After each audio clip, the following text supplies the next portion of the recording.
So have you ever wonder kung paano ginagawa ng mga news channels ang kanilang coverage on field? So if nakita mo yung ganito na cameraman and then mag-isa lang siya along with the field reporter, which is ito yung nagsisend ng video feed to the headquarters kung nasan yung buong control booth.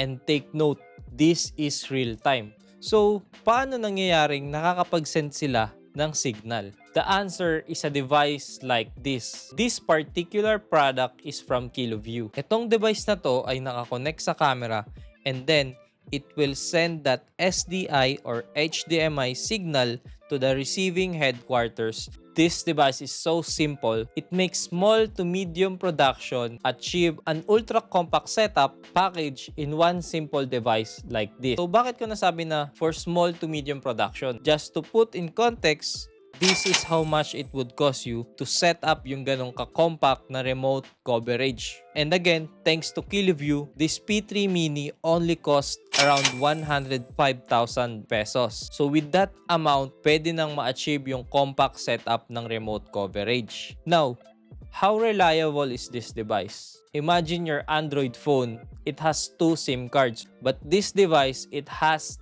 3 SIM card slot na kayang mag-band or gamitin lahat ng data ng sabay-sabay para makapag-send ng reliable video signal.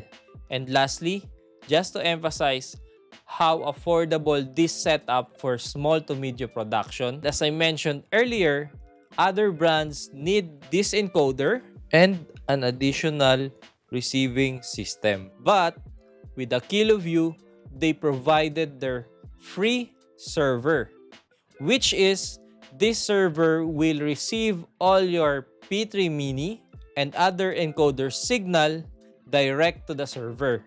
So sa madaling salita, ang kailangan mo lang is laptop with vMix or OBS software, kaya mo nang i-receive yung signal niya. And another feature from this product, you can actually use a headset that has a USB-A, because this device can actually receive a headset setup. So isasaksak ko lang siya dito via USB-A. As a cameraman, pwede ko nang kausapin yung headquarters using this. Para sa kumpletong tutorial kung paano i-set up ang KiloView P3 Mini, pwede nyong bisitahin ng aking YouTube channel for the full series. Once again, this is Eman Evangelista. Hope it helps.